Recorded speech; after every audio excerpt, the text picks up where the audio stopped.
முழங்கால் வலியால வயசானவங்க மட்டும் அல்லாம சின்ன வயசுக்காரங்க கூட கஷ்டப்படுறாங்க. நம்மளோட உடல் எடை முழுவதுமா முழங்கால் தாங்குறதால முழங்கால்ல வலி ரொம்ப அதிகமா இருக்குது. இன்னைக்கு இந்த வீடியோல முழங்கால் வலி, ஜாயிண்ட் பெயின், மூட்டு வலி, இடுப்பு வலி இதை எல்லாத்தையுமே எப்படி சரி பண்ணணும் அப்படிங்கறத தெரிஞ்சுக்கலாம். அதுக்கு முன்னாடி எங்க கிட்ட இருந்து ஒரு சின்ன ரெக்வெஸ்ட், வீடியோவை எங்கேயுமே ஸ்கிப் பண்ணாம ஃபுல்லா பாருங்க. அதே மாதிரி வீடியோவை லைக் பண்றதுக்கும் ஷேர் பண்றதுக்கும் மறந்துடாதீங்க. உங்க லைக் அண்ட் ஷேர் எங்களுக்கு எவ்வளவோ சப்போர்ட் அண்ட் என்கரேஜிங்கா இருக்குது. முழங்கால் வலிக்கு பெயின் கில்லர் டேப்லெட் அதிகமா எடுத்துக்க கூடாது.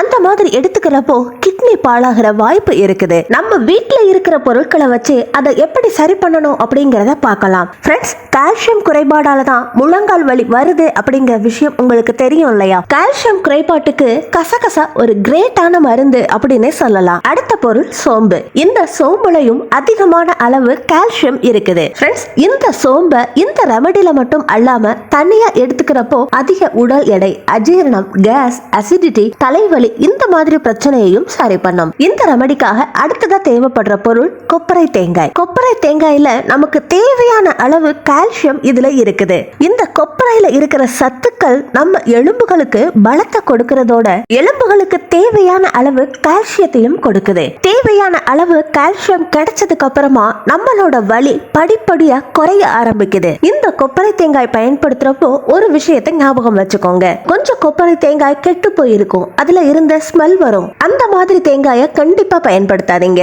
நமக்கு இந்த முழு தேங்காயும் அவசியம் கிடையாது, வெறும் ஒரு பகுதி மட்டும் இருந்தா கூட போதும். நம்ம இந்த கொப்பரை தேங்காயை 1/4 பங்கு அளவுக்கு எடுத்துக்கலாம். அடுத்ததா நமக்கு தேவைப்படுறது கற்கண்டு.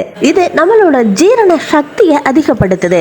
சோ இந்த ரெமடிக்காக கற்கண்டையும் நம்ம பயன்படுத்துறோம் ஃப்ரெண்ட்ஸ். இப்போ இந்த பொருட்களை வச்சு நம்ம ரெமடியை தயார் பண்ணலாம். முதல்ல ஒரு பேன் எடுத்துக்கலாம். அதை ஸ்டவ்ல வச்சுக்கோங்க. அதுல கொஞ்சமா நெய் சேர்த்துக்கோங்க ஃப்ரெண்ட்ஸ். நெய் எதுக்குன்னா கசகசாவை வறுக்கிறதுக்காக. இப்போ நீங்க பாக்குறீங்க இல்லையா, இந்த மாதிரி கசகசாவை நெய்ல போட்டு லைட்டா வறுத்துக்கோங்க.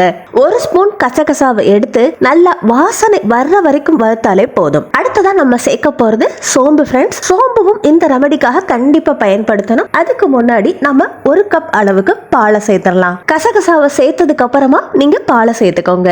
கசகசா அடிக்கட்டாம இருக்கிறதுக்கு இந்த பாலை கிளறி விட்டுக்கிட்டே இருங்க ஃப்ரெண்ட்ஸ். இந்த மாதிரி கிளறிக்கிட்டு இருக்கிறப்போ கசகசா நெய்ல இருக்கிற சத்துக்கள் பால்ல வந்துருது. அடுத்ததா நம்ம சேர்க்க போற பொருள் சோம்பு. சோம்பை 1 ஸ்பூன் அளவுக்கு சேர்த்துக்கோங்க. இப்போ அடுத்ததா நம்ம சேர்க்க போறது கொப்பரை தேங்காய். 1/4 பங்கு கொப்பரை தேங்காய் சேர்க்கணும் அப்படின்னு பார்த்திருந்தோம் இல்லையா?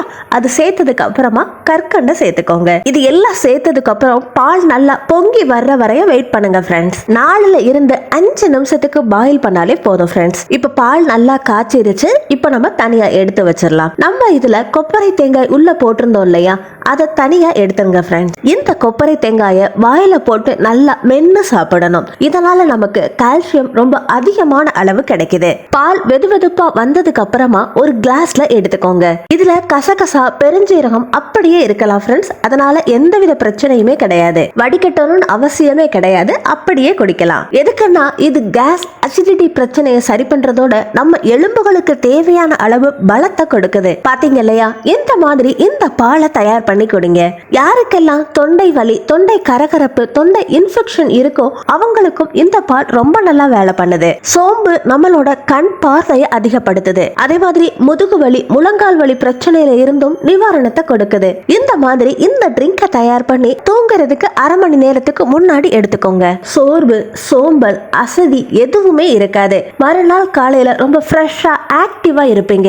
அதே மாதிரி எலும்புகளுக்கு பலத்தை கொடுக்குது. 80 வயசுலயும் 20 வயசு மாதிரி நல்ல ஆக்டிவா, எனர்ஜியா இருப்பீங்க. நீங்களும் இந்த ரெமடியை ட்ரை பண்ணி உங்க எலும்புகளுக்கு தேவையான பலம் கிடைக்கணும்னு சொல்லி இந்த வீடியோ பிடிச்சிருந்தா லைக் பண்ணுங்க, ஷேர் பண்ணுங்க. நம்ம சேனலை சப்ஸ்கிரைப் பண்ணி பக்கத்துல இருக்க பெல் ஐகானையும் கிளிக் பண்ணுங்க. அடுத்த ஒரு இன்ட்ரெஸ்டிங்கான யூஸ்ஃபுல்லான வீடியோவோட நான் உங்களை மீட் பண்றேன். Until then, take care, bye.